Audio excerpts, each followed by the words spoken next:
When we talk about aging, we often speak as if it were a single force moving in one direction, something that happens to us rather than something that unfolds within us. But the human body does not experience age as a calendar does. It experiences age as a pattern of signals, stresses, recoveries, and adaptations. Every day, your body is receiving information. Some of that information tells it to conserve, to withdraw, to simplify. Other signals tell it to grow, to strengthen, to remain alert and responsive. Aging at a biological level is shaped by which of those messages arrive most often and how clearly they are heard. Many people notice changes long before they ever name them. They notice that standing up requires a moment of preparation. They notice that balance feels less automatic, that steps feel shorter, that movements once done without thought now require intention. These moments are often brushed aside as normal, and in one sense they are common. But common does not mean inevitable, and it certainly does not mean irreversible. What it often means is that the body has been receiving fewer of the signals that once maintained strength, coordination, and confidence. Muscle plays a central role in this story, yet it is rarely discussed with the depth it deserves. Muscle is not just a tool for movement. It is an organ of communication. It speaks to the bones, the joints, the nervous system, the immune system, and even the brain. When muscle contracts against resistance, it releases chemical messengers that influence inflammation, metabolism, and cellular repair. These signals help regulate blood sugar, support bone density, and protect the integrity of joints. When muscle is underused, these conversations grow quieter, and the body begins to adapt to a lower level of demand.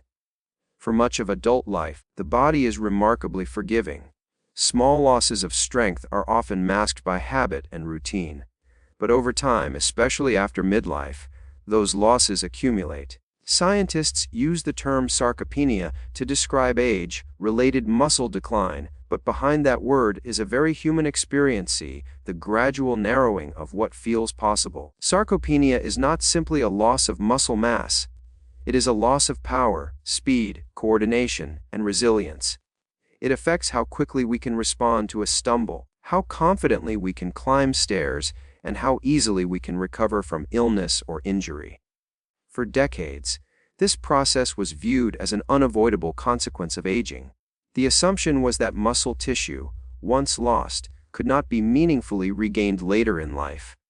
That assumption shaped medical advice, exercise guidelines, and cultural expectations. Older adults were encouraged to move gently, to avoid strain, to accept limitation. While caution has its place, this narrative overlooked something fundamental about human biology. Adaptability does not disappear with age. It becomes more selective, more dependent on the right conditions, but it remains.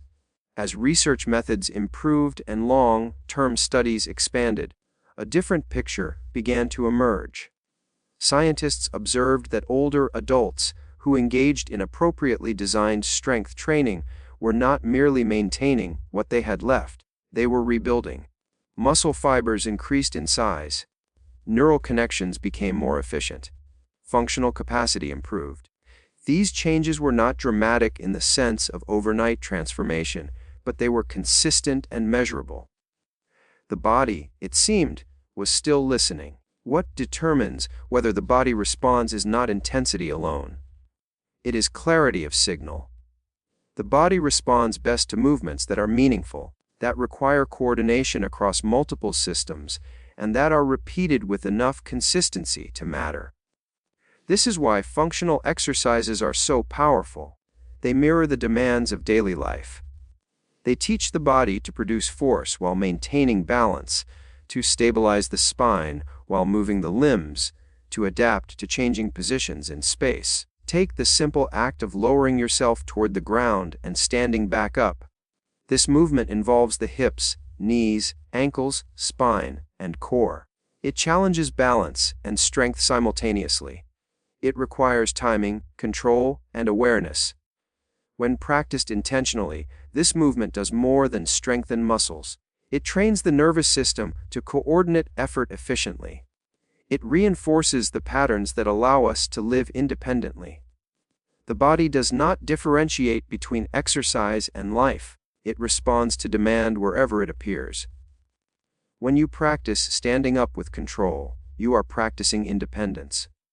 When you strengthen your legs and hips, you are investing in your ability to walk, climb, and recover from missteps. These adaptations are not abstract. They translate directly into daily experience. The muscles of the lower body, particularly those around the hips and thighs, are among the largest and most metabolically active in the body. They play a crucial role in maintaining mobility and stability. When these muscles weaken, the burden shifts to joints and connective tissue, increasing strain and discomfort. Strengthening these muscles redistributes load more evenly, protecting vulnerable structures and improving movement efficiency. But strength alone is not enough. Stability matters just as much. The muscles of the trunk, often referred to collectively as the core, provide the foundation for movement. They regulate pressure within the abdomen, support the spine, and allow force to transfer smoothly between the upper and lower body. When these muscles are underactive, movements become less coordinated and compensations emerge. The body may still move, but it does so with less confidence and greater risk. Reactivating the core does not require dramatic motion. Often, it begins with subtle awareness, learning to engage the abdominal muscles gently, to feel the spine supported rather than strained, to breathe without losing stability. These small adjustments can have profound effects. They improve posture, reduce unnecessary tension, and create a sense of internal support that carries into every movement. Balance, too, is a conversation between systems. It depends on sensory input from the feet, joints, eyes, and inner ear, as well as rapid processing by the nervous system. When strength declines, balance often follows, not because the brain forgets how to balance, but because the muscles no longer provide reliable feedback or support. Movements that challenge balance, while remaining safe, help restore this dialogue. They teach the body to respond rather than react, to adjust rather than freeze. Stepping backward into a controlled position, for example, asks the body to manage shifting weight while maintaining alignment. It engages the hips and legs while requiring attention and coordination. This kind of movement reflects real, life demands, where surfaces are uneven and changes occur unexpectedly. Practicing these patterns builds confidence, not just strength. The upper body plays an equally important role in functional health. The ability to push, pull, and brace is essential for daily tasks. It allows us to open doors, carry objects, rise from the floor, and protect ourselves during a fall. When upper body strength declines, people often compensate by avoiding these movements altogether, further accelerating loss. Exercises that involve pushing the body away from a surface teach the arms, shoulders, and chest to work together with the core. They reinforce alignment and control. Importantly, they can be scaled to match individual ability, allowing progress without strain. This adaptability is key. The body responds best when challenged just enough to stimulate change without triggering fear or injury. One of the most revealing movements in terms of overall function is the ability to extend the hips against gravity. The muscles responsible for this action are central to walking, standing, and climbing. When these muscles are weak, the body often relies on the lower back to compensate, leading to discomfort and inefficiency. Relearning how to engage the hips restores a fundamental pattern of movement that supports the entire system. What ties all of these movements together is not how difficult they are, but how consistently they are practiced. The body does not require extremes to adapt. It requires regularity. Small, manageable increases in demand, applied week after week, send a clear message to the tissues this capacity is needed. In response, the body reorganizes itself around that need. This principle is reflected across biology. Bone responds to load by becoming denser. Muscle responds to tension by growing stronger. Tendons respond to gradual stress by becoming more resilient. None of these processes occur in response to a single event. They unfold through repetition and time. The body values consistency over intensity because consistency signals safety. In rehabilitation settings, this truth becomes visible in the stories of individuals who reclaim abilities they believed were lost. People who once struggled to walk short distances find themselves moving with greater ease. Tasks that felt exhausting become manageable. These changes do not occur because the body becomes young again, but because it becomes capable again. Capability is not tied to age. It is tied to use. There is something deeply human about this process. It reminds us that the body is not a machine that wears out predictably, but a living system that adapts to its environment. When we move less, the body learns to conserve. When we move with intention, the body learns to respond. Neither outcome is a failure. Each is a logical adaptation to the signals received. Scientific curiosity has allowed us to see aging differently. Instead of viewing it solely as decline, we can see it as a shifting balance between stimulus and response. The body remains plastic, capable of change, as long as it is given reasons to change. Those reasons do not need to be extreme. They need to be clear. This perspective invites compassion, both for ourselves and for others. It recognizes that loss of strength is not a personal failure, but a biological response to reduced demand.